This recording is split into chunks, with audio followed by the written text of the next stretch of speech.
නමෝ තස්ස භගවතු අරහතෝ සම්මා සම්බුද්දස්ස. නමෝ තස්ස භගවතු අරහතෝ සම්මා සම්බුද්දස්ස. නමෝ තස්ස භගවතු අරහතෝ සම්මා සම්බුද්දස්ස. සක්කත්වා සක්කතෝ හෝති ගරු හෝති සගාරවෝ වන්න කිත්ති බතෝ හෝති යෝමිත්තා නං දූබතිති.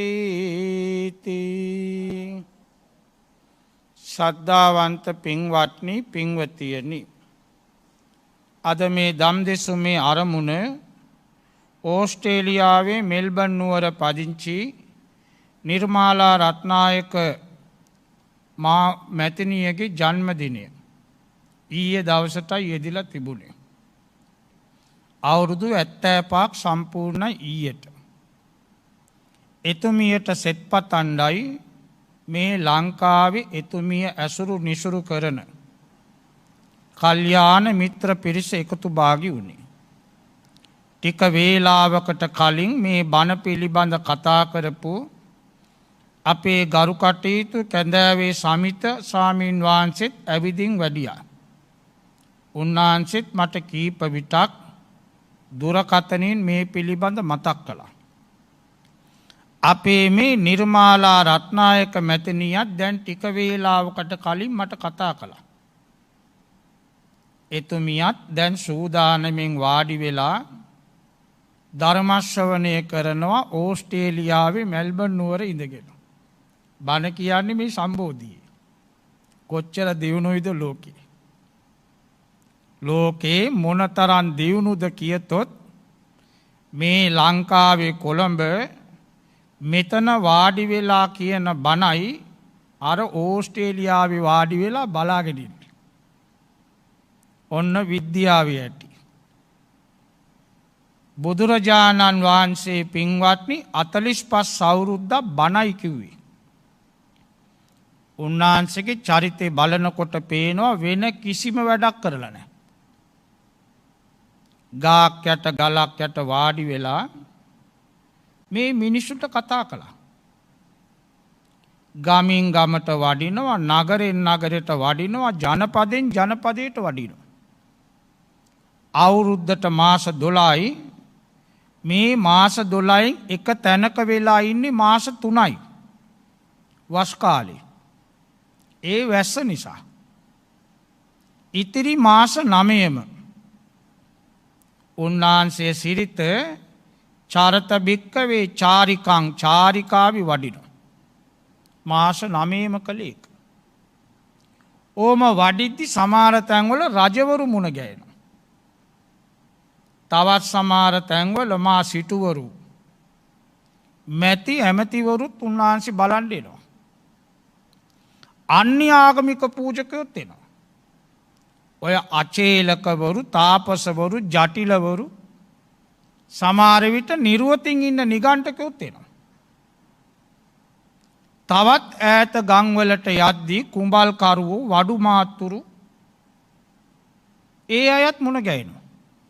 ගොයියෝ, සමහර විට දාමරික මිනිස්සු, පාතාලකාරයෝ තව් වෙනවා.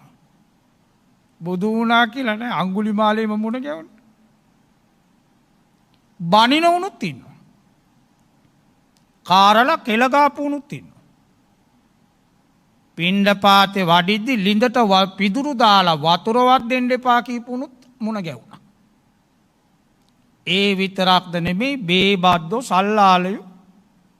ඇයි මේ මිනිස්සුනේ? ගණිකාවුත් මුණ ගැහුණා. අම්බපාලියෙන් මුණ ගැහුණා. මේ සියලු දෙනාට වෙනසක් නැතුවයි උන්වහන්සේ කතා කළේ. අර සිටුවරයාය මේ විසාකා මහෝපාසිකා මේ ගණිකා කියලා වෙන් කළේ නැහැ.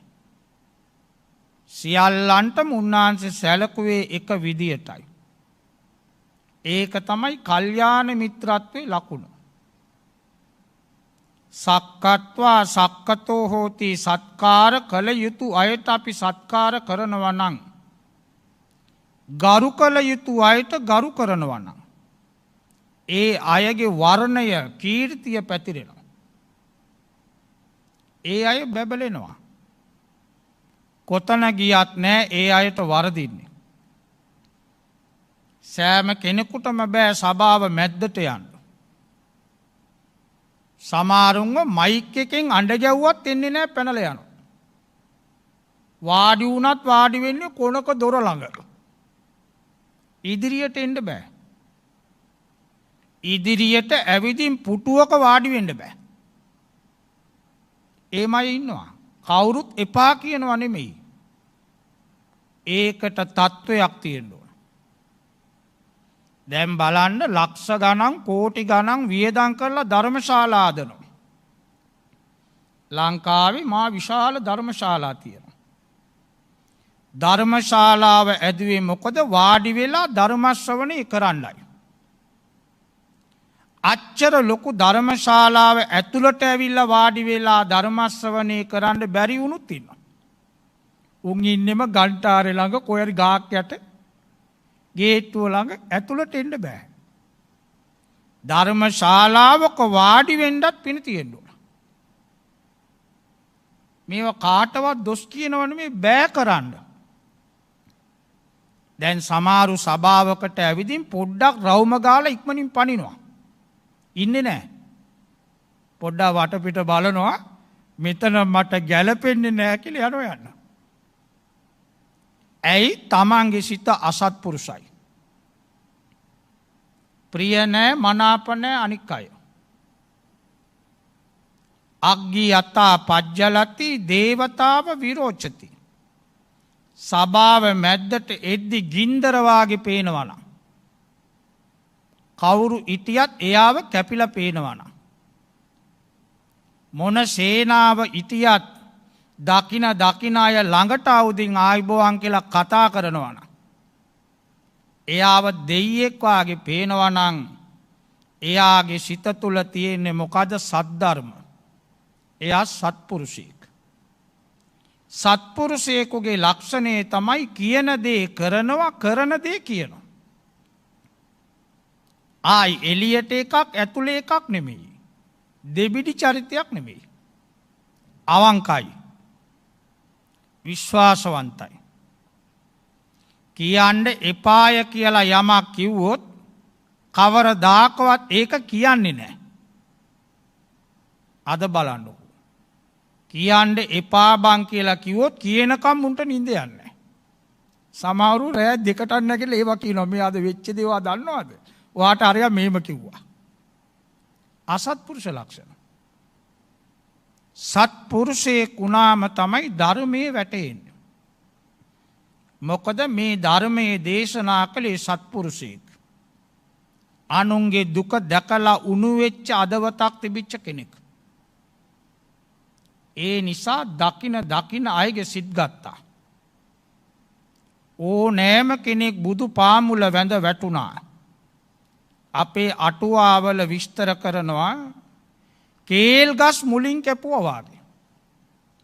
කේල් ගහට යටින් මන්න පාරක් ගාපු ගමන් වැටෙන්නේ.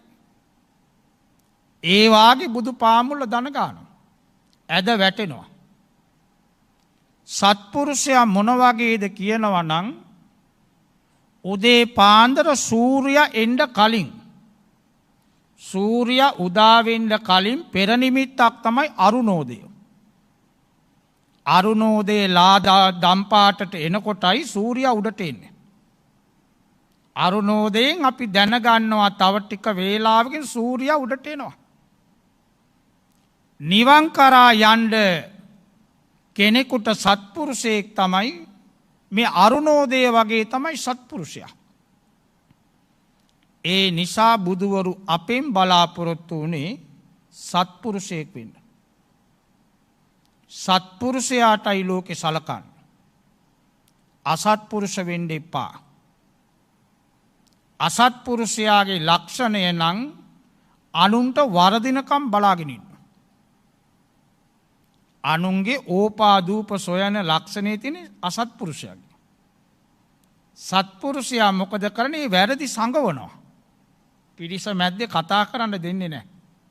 අපිට වැඩක් නෑව්වා. අනුන්ගේ වෙයිපා. නැති තැන එපා කතා කරන්න.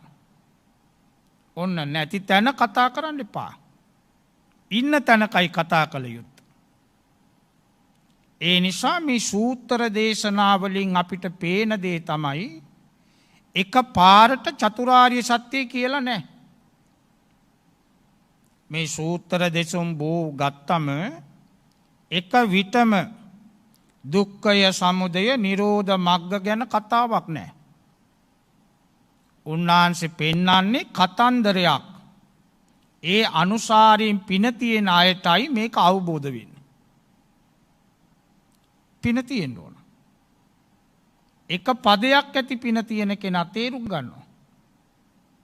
සතර පද ගාථාවක් ඇති. මෙච්චර බණ ඕන නැහැ. සත්පුරුෂයාගේ ලක්ෂණේ තමනුත් බේරෙනවා අනුන්ටත් බේරෙන්න මග කියනවා. ඔන්න බලන්න කතාවක් මේ සූත්‍රයේ තිබුණා. ඒ කාලේ පින්වත්නි නැව් නැගලයි වෙළඳාම. දැන් සුද්දෝ ලන්දේසි ඉංග්‍රීසි පෘතුගීසි ඔක්කොම ප්ලේන් වලින් ආව නෙමෙයි. ඔය කතරගම පැත්තට වැඩිපුරම සුද්දෝ ඔය ඉන්දියාවෙන්. ඒකනේ ඔය පැත්තේ ඒම රුණු කතරගම කියන්නේ දේවාල මුණානි කෝවිල් උනානි. බුදුහාමුදුරු වැඩ හිටපු තැන කිරිවේර. බුදුරජාණන් වහන්සේ වැඩ හිටපු තැනයි කිරිවේර. ඒ කාලේ මහසෙන් කියලා රජ කෙනෙක් හිටියේ. ඒ රජුරවන්ටයි බුදුහාමුදුරු මේ කේශ ධාතු ටිකක් දුන්නේ. දැන් මේ අපේ මිනිස්සු කිරිවේරට ගින් කිරිවේර බලනවා නෙමෙයි. කිරිවේරේ පොළවේ ගල් වලක් තියෙනවා මේ බ්‍රාහ්මී අකුරු. අපි මොකද කරන්නේ? කාවඩි කාවඩියක් තියාගෙන පළතුරු වට්ටියක් අතේ තියාගෙන කිලෝමීටර් 3-4 පොලිමින්නවා කකුල් කඩਿੱතු වැදෙනකම්. කපුවා ගන්නෙත් පන්දා පෙන්නුවොත් විතරයි. පැය ගානක් හිටන් ඉන්නවා. ඔය කිරිවේරේ තැම්පත් කරපු නිදන් වස්තු එකක් තමයි සිද්ධාර්ථ කුමාරයා ගෙදරින් පිට වුණේ ඇසළ පෝයදා. කාන්තක අසුපිට නැගලයි චන්න එකයි ගියේ. නේ රංජනා ගඟ ළඟදී නිල්වන් පයයට තිබෙච්ච කෙස් ටික කැපුවා. මගුල් කඩුවේ. ඒ කපපු මගුල් කඩුව තමයි ওই කිරිවේරේ තැම්පත් කරලා තියෙන. බෝසතාණන් වහන්සේ මේම කෙස් වැටිය කපද්දිම කෙස් ටික බිමට වැටෙන්න උනේ නැහැ. සක්දේව් රජුරෝ පිළිගත්තා. අරගෙන ගියා තව්තිසාවට. ඒ සෑය බැඳලා වඳිනවා ඒ කේශ ධාතු. බුදුහාමුදුරු ජීවමානව 500ක් මහරහතුන් එක්ක සැරියුත් මුගලන් දෙනමත් එක්ක ටික වෙලාවයි වැඩ හිටියේ. බණ කිව්වා මාසෙන් රජුරෝ සෝවාන් වුණා. අනේ මේම නලල පිරිමැදලා කේශ ධාතු ටික දුන්නා මේකේ තැම්පත් කරන්න. බුදුහාමුදුරු දඹදිවට වැඩියා. ඔන්න දඹදිව ශාක්‍ය පරපුරම නැතිවෙන්න කාරණාවක් වුණා. විඩූඩබ රජුරුව යුද්ධ කළා. ශාක්‍ය වංශෙම මැරුවා. ඒ වෙනකොට ශාක්‍ය පාලනය කරපු රජවරු කල්පනා කළා අපේ මේ වැදගත් දේපල අපි රැක ගන්න ඕන. මේවා ඓතිහාසිකයි. ඒ නිසා ඔය වෙලෙන්දුන්ට ඔය එක එක්කෙනාට දුන්නා යම් දේවල් අරගෙන යන්න ලංකාවට. ආර්යෝ ආවේ එමය. ඒම සංගවාගෙන ගෙනල්ලා තමයි අර කතරගම හිටපු මාසෙන් රජුරන්ට ඕක දුන්නේ. එතුමා ඒක පරිස්සම් කළා. පරිස්සම් කරලා තමයි අර සෑය බැන්දේ කඩුව තැම්පත් කළා. ඔන්න අපේ රටේ තියෙන රජුරෝ මැරුණා බල සම්පන්න දෙයියෙක්. එයා තමයි කතරගම දෙයියා කියන්නේ. පස්සේ මේක දෙමළ භාෂාව අරවා මේවා කලවම් වුණාට පස්සේ මේක වෙන පැත්තකට ගෙනිච්චා. ඔය ඉන්දියාවෙන් පින්වත්නි දුටුගැමුණු රජුරුව එක්ක සටන් කරන්න විශාල පිරිසක් ඇවිදින් තියෙනවා. එලාර යුද්ධේ. දසමා යෝධයෝ එක්ක මේ ලොකු යුද්ධයක්. ඒ යුද්ධ කරන කාලෙ මේ ලංකාවටාවක් කන්දසාමි කියලා මනුස්සෙක්. යුද්ධ වීරයෙක්. ඇවිදින් බැලුවා දසමා යෝධයෝ දිහා දුටුගැමුණු දිහා බලලා බය වුණා. මේක කරන්න බෑ කියලා පැනලා ගියා. පැනලා ගිහින් පින්වත්නි ඔය ඉන්දු සම්ප්‍රදායේ තියෙනවා යෝගා භාවනා ක්‍රම තියෙනවා. ඇයි යුද්ධේ බැරි නිසා කලකිරුණා. පෙරදුනානේ වනගත වුණා ලැජ්ජාවට. වනගත වෙලා යෝගා කළා භාවනා කළා. සිත දියුණු කරගත්තා. ඔය තාපසවරු අදත් ඉන්නවා ඉන්දියාවේ. හිමාලේ පැත්තට ගියාම පුදුම හිතෙනවා මේවත් මිනිස්සු ඉන්නවද කියලා. එක ලාමේ කොටයක් හිටෝලා ලෑලික ඒක උඩ ගඟ මැද්දේ. එක කකුලෙන් ඉන්නේ. හිතා ගන්නවත් බෑ. පුදුම විදිය සන්න්‍යාසීවරු කියන්නේ අයට. මේ මිනිස්සයා කැලේ සැඟවිලා සන්න්‍යාසි වෙස් අරගෙන රැවුලේම වවාගෙන ආවා ලංකාවට. ආවෙම කතරගම පැත්තට.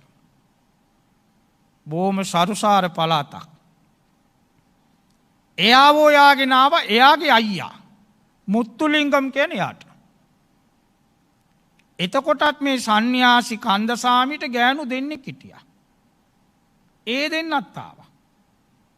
ඒ අය අපේ රටේ රූණුපුර පදිංචි වුණා. පදිංචි වුණා විතරක් නෙමෙයි මිනිසුන්ට උදව් කළා. ඇයි අර සන්න්‍යාසීත දියුණු කෙනෙක්. ඔය ලෙඩක් දුකක් වුණාම එයා ඒව සනීප කරනවා. මේගොල්ලෝ හිටියා අතර පොලක.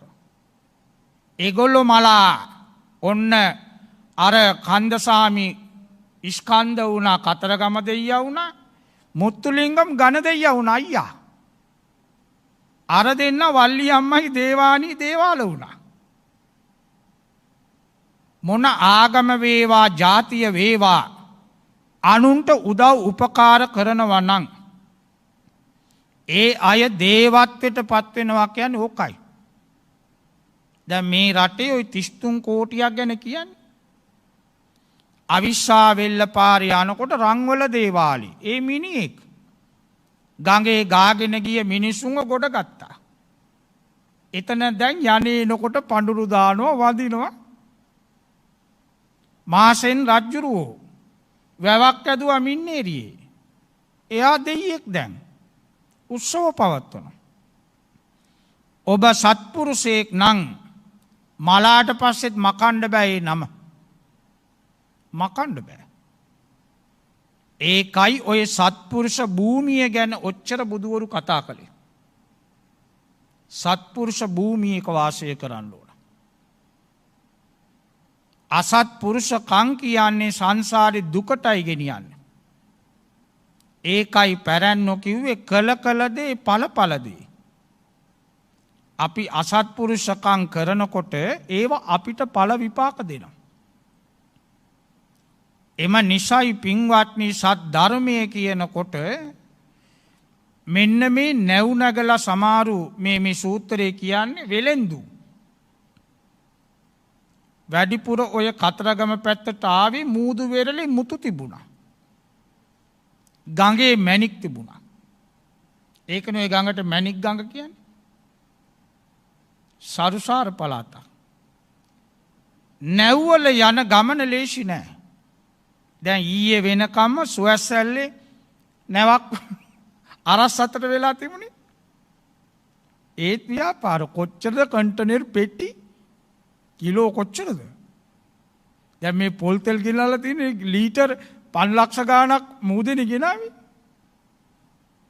ඉස්සරත් ඒවයි.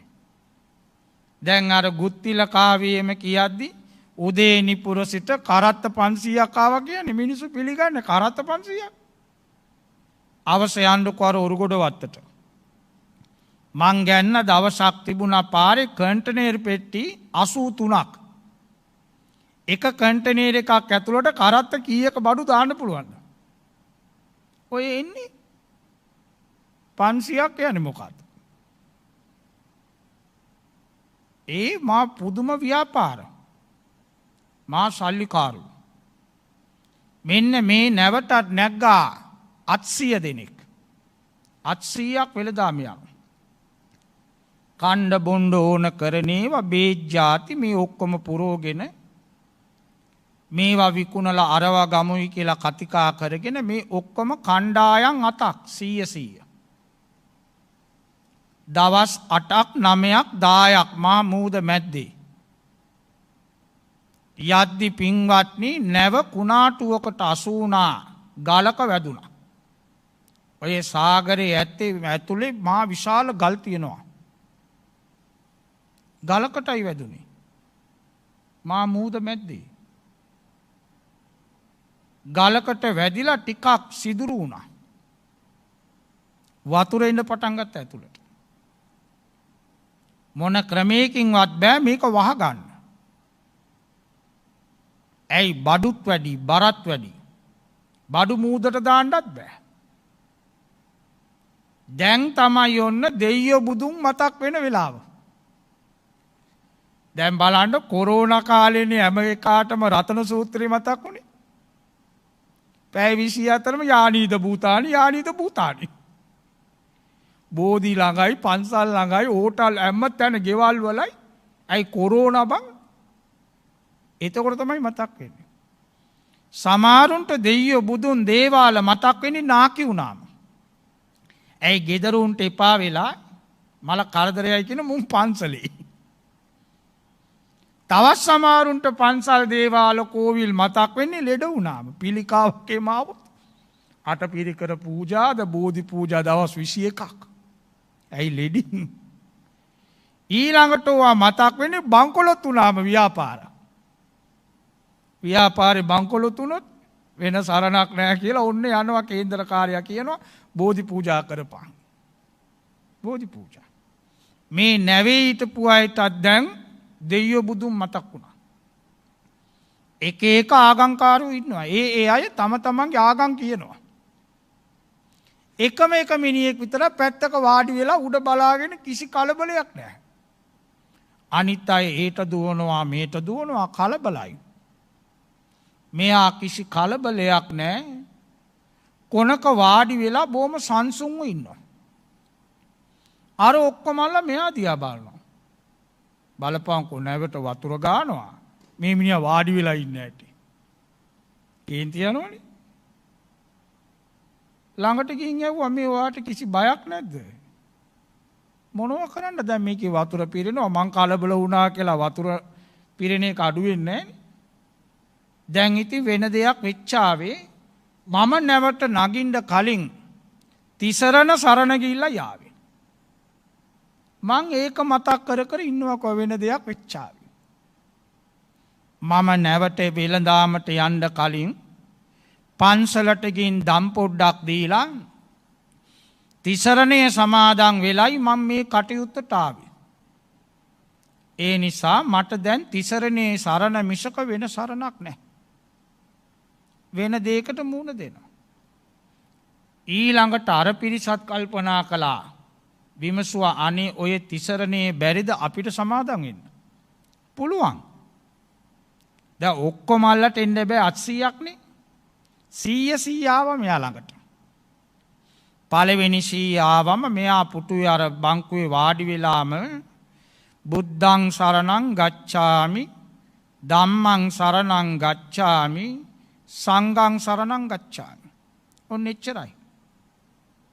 දෙවනි පිරිස ඇවිල්ලා තිසරණේ ගනකොට දනිෂ දක්වා වතුර ආවා. තුන්වෙනි පිරිස එද්දී කලව දක්වා වතුර ආවා. ඉන දක්වා. හතරවෙනි පිරිස තිසරණේ යද්දී බඩ දක්වා වතුර. පස්වෙනි පිරිස එද්දී පපුව දක්වා වතුර. හයවෙනි පිරිස එද්දී උරහිස දක්වා වතුර. අත්වෙනි පිරිසටත් තිසරණේ දෙද්දී නාය දක්වා වතුර. ඔක්කොම වතුරෙම ගිහිල්ලා මැරුණා. ඕවා නැහැ කියන්න බෑ. ওই සුනාමිය ඇවිල්ලා දැන් ගියේ. අර චිත්‍රපටියක් තිබුණේ 90 ගණන් වල බොහොම ප්‍රසිද්ධ ටයිටැනික් කියලා. ඒ චිත්‍රපටියේ කොච්චර ගියාද මූදේ? දුවම් මේ ඔක්කොම මැරුණනේ. එකම එක ගෑනු කෙනෙක් නේ බේරිලා තිබුණා කියලා නෝ පික්චර් එක ගත්තේ. මෙතන ඔක්කොම මලා. මැරුණා විතරයි කායස්ස බේදා පරම්මරණ. නිදාගෙන ඉඳලා නිින්දෙන් නැගිට්ටා වාගේ. රැට නිදාගෙන ඉඳලා එකපාරට නැගිටින්නේ. ඒ වාගේ නැගිට්ටා වාගේ දිව්‍ය ලෝකෙ මේ 800 දෙනාම ඉපදුණා. බලන්න ඒ 100 බැගින් වටේටම විමාන. රං රිදී මුතු මැණික් වලින් අලංකාර කරපු විමාන මැද්දේ විශාල විමානයක්. ඒ අර සිල් දුන්නු කෙනාගේ විමානේ. මේ අය ඔක්කොම බලනවා මෙච්චර සැප ලැබුණේ කොහමද? ඔන්න භාවනා කරලාද නැහැ. ආනපාන සති කරලාද නැහැ. දන් දීලාද ඒත් නැහැ. මොකද්ද මෙතන උනේ? තිසරණ සරණ ගියා. නත්ති මේ සරණං අඤ්ඤං බුද්ධෝ මේ සරණං වරං. අද මේ රට ඒම් පිටින්ම විනාශයි. සෑම තැනකම තියෙන්නේ මොකද? මිත්‍යාව. මිත්‍යා දෘෂ්ටිය තියෙන්නේ. සෝවාන් වෙලා කියනවා, සකු르දාගාමි වෙලා කියනවා, අනාගාමි වෙලා කියනවා, තවත් පිරිසක් බුදු වෙලා කියනවා. දැන් තව පිස්සෙක් කියනවා රටේ ජනාධිපති සෝවාන් වෙලා කියලා. මේ ඊයේ පෙරේද එකෙක් කියනවා ශ්‍රී ලංකාවේ අපේ ජනාධිපතිතුමා සෝවාන් වෙලාලු.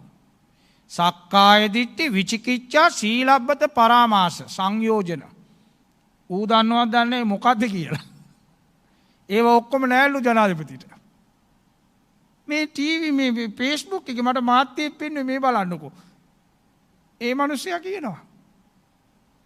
තව සිල් මෑණිවරු, ගුරු මෑණිවරු මා පුදුම විදියට කොරෝනා කාලේ උන් ඇවිල්ලා.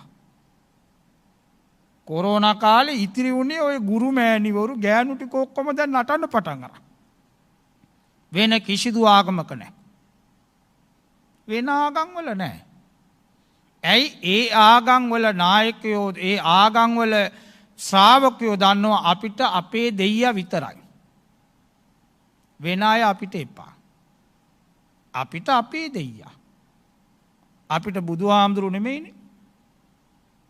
අපිට බුදුහාමුදුරු නෙමෙයි ලොකු. වෙන වෙන භූත පෙරේත බලවේග පස්සේ අපි දුවන්නේ. ඒ අයට බෑ නිවන් දකින්න මිත්‍යා දෘෂ්ටිය.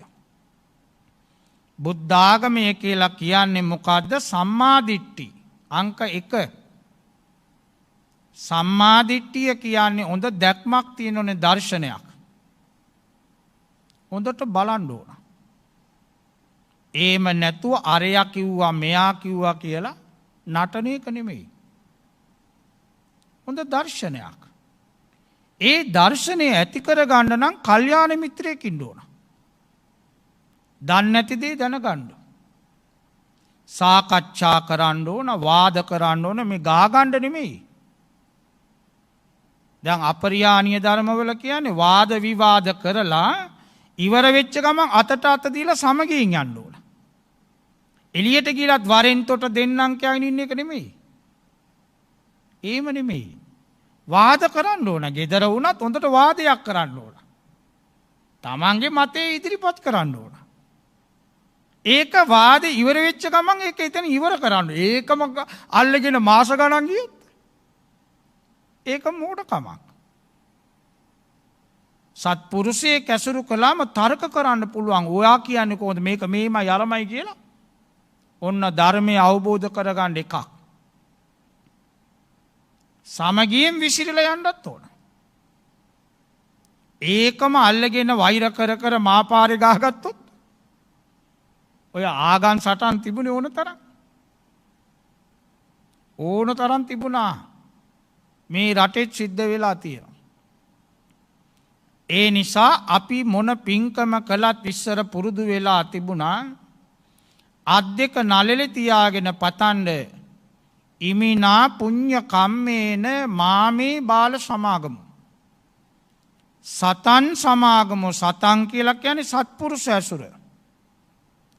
ඔන්න බලන්න නිවන් කරා යන ගමනේදී හොඳ ස්වාමි පුරුෂයෙක් ලැබෙන්න ඕන භාර්යාවකට. භාර්යාවට හොඳ ස්වාමියෙක් ලැබෙන්න ඕන. ස්වාමියට හොඳ භාර්යාවක් නැත්තම් බෑ නිවන් දකින්න.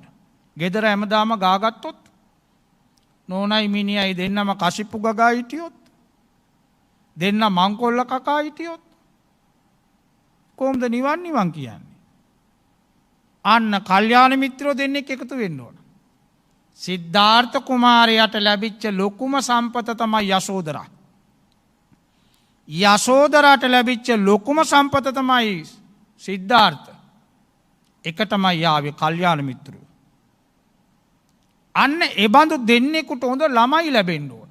ළමයි අසත්පුරුෂ වුණොත්. ළමයි අකීකරු නම් කියන දෙයක් අහන්නේ නැත්තම් කුඩා කලම ළමයි නොමග ගියා නම් භාවනා කරන්න පුළුවන්ද? පුතා වැලිකඩ බන්ධනාගාරයේ අම්මට පුළුවන් ද ආනාපාන සති වඩන්න? ඒ ගෑනු කෙනා ඇඬු කඳුලෙන් කොල්ලා ගැන මතක් වෙදි මොන භාවනාවද? ප්‍රේමතෝ ජායති ශෝකෝ. සිත එකඟ කරගන්න බෑ.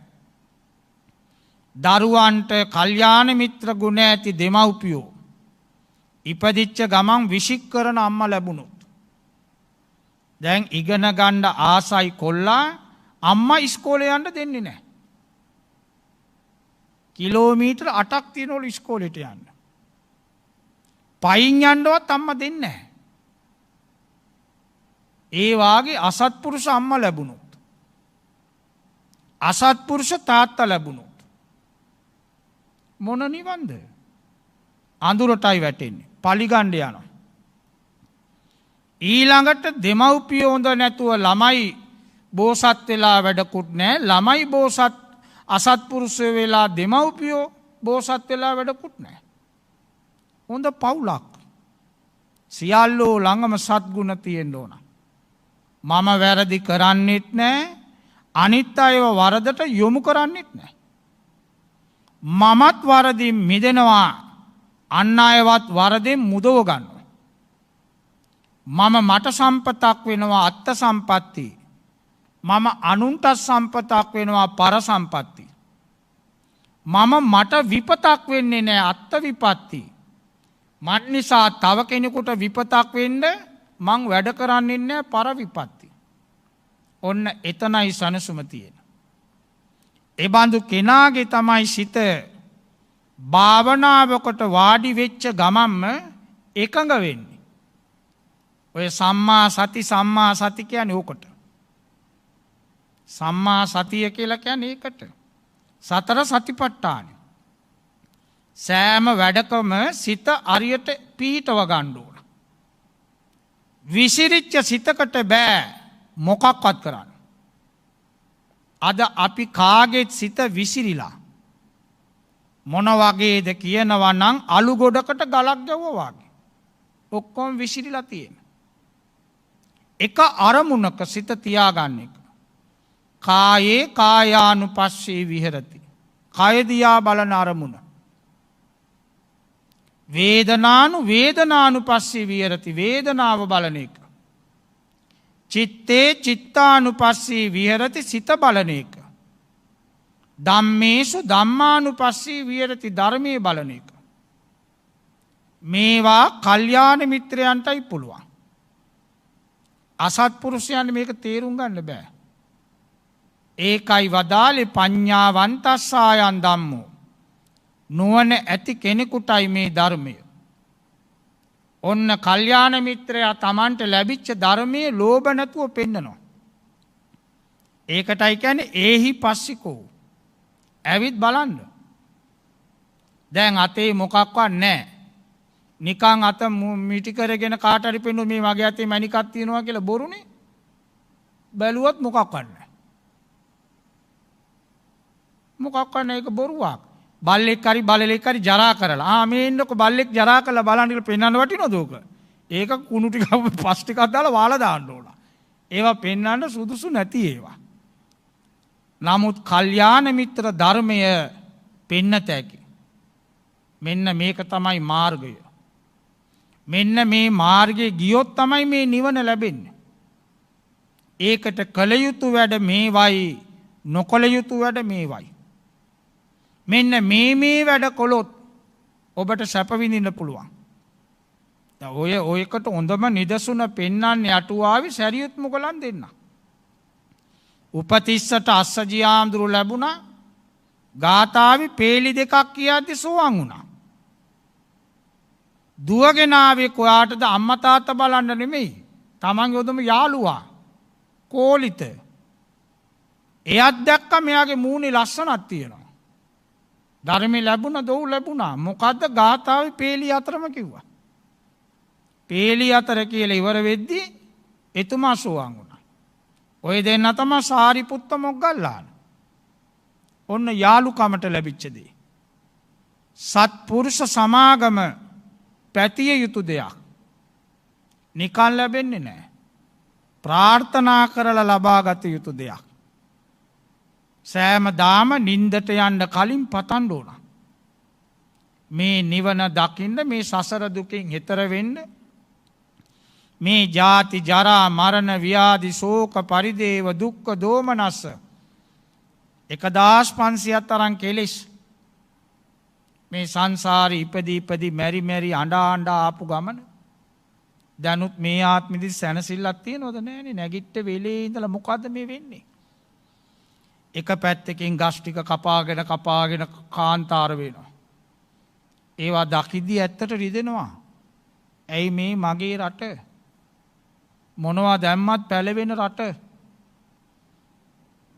ඒ බඳු මේ සම්පත් ටික විනාශ වෙද්දී වතුර සමහර රටවල් වලට ගියාම වතුර නැහැ. දැන් සිංගප්පූරුව ගැන කතා කළාට টয়ලට් වල තියෙන වතුර තමයි ෆිල්ටර් කරලා ගන්නෙ. টয়ලට් වතුර ෆිල්ටර් කරනවා. ග්‍රීසිය ගත්තොත් වතුර දීලා තෙල් ගන්නවා. කොහොම ලාභයක් ඇද්ද? ග්‍රීසියේ වතුර ටික දීලා මැද පෙරදිගට වතුර වෙනුවට තෙල් ගන්නවා. මේ කොහොම වතුර දෙන්න පුළුවන්ද? කරනවද? ඇල දොල ගංගා ඔක්කොම විනාශයි. කවුද මේවා කරන්නේ? රටම ලෙඩින්. දැන් මගෙන් ඇහුවා මේ තරුණ ළමයෙක් ප්‍රශ්නයක්. මටත් ඇත්තට රෑ කල්පනා කළා මේක මම බොම. කොරෝනා ඇදිලා අවුරුද්දයි. අවුරුද්ද ඇතුළත මේ මාරාන්තික ලෙඩේට බේතක් සොයා ගත්තා නම් ඇයි මේ සීනි අමාරුවට බේතක් හොයා ගන්න බැරි? ඇයි බැරි? පුළුවන් වුණත් කරන්නේ. ඇයි ලෙඩ කරන්නයි ඕනන්නේ ලෝකේ? බුදුවරු පහළ වෙලා වදාලේ සියලු සත්වයෝ සුවපත් වේවා. උස්ම ටික හොඳට තියෙන්න ඕන. ගස් තිබුණොත් තමයි උස්ම ඔක්සිජන්. දැන් ඔන්න ගෙනල්ලා පොල් තෙල් ගෙනල්ලා තියෙන්නේ හොඳම මාසෙක. එතාන දැන් පොල් තෙල් තාච්චුව ලිපේ තියන්න ගන්නවා. එතකොට කැවුම් කොකිස් කියලා නැගතර කන්න තියෙන පිළිකාව. ලෙඩ කරන්නයි බලන්න. ඇයි මේ අසත්පුරුෂයන්ගේ වැඩ? සත්පුරුෂයෝ නම් ඕවා කරන්නේ බල්ලෝ මරලාරි සල්ලි. ගන්න මුදලට බඩු දෙනවා නම් එතන මොනතරම් සත්පුරුෂද? මේ ගන්න මුදලට ලෙඩ නම් දෙන්නේ මොනතරම් අසත්පුරුෂද? ඒක එදා වීදාගම ආඳුර එදාම කිව්වා. අදමින් ජීවත් වෙනවා විතරට දෑමින් මිය යනු සොඳමයි ධනාට. අධාරිමිකෝ අම්බ කරලා කාලා ඌරවාගේ ඉන්නවට වඩා ධාර්මිකෝ දවසක් ඉඳලා මැරියන් ඒක සැපයි. ඇයි මේවා පස්සෙන් එනවා? සමහර විට මේ ආත්මේ බේරෙන්න පුළුවන්. අපේ රටේ ඕනම දෙයක් කළා බේරෙන්න පුළුවන්. නීති නැහැනේ. නීති තියෙන්නේ පොඩි එකෙකුට විතරයි. ඒ ලොක්ක කරන කිසියකට නීතියක් බලපාන්නේ නැහැ. පොඩි එකෙක් කොලොත් ඉවරයි. ඒ නිසා හොඳට තේරුම් ගන්න. මේ ලෝකෙ සලකන්නේ ධනයට නිලයට කුලයට බලයට නෙමෙයි. ලෝකෙ සලකන්නේ ගුණයට. ගුණේ තියෙන්නේ කාළඟද සත්පුරුෂයා ළඟ.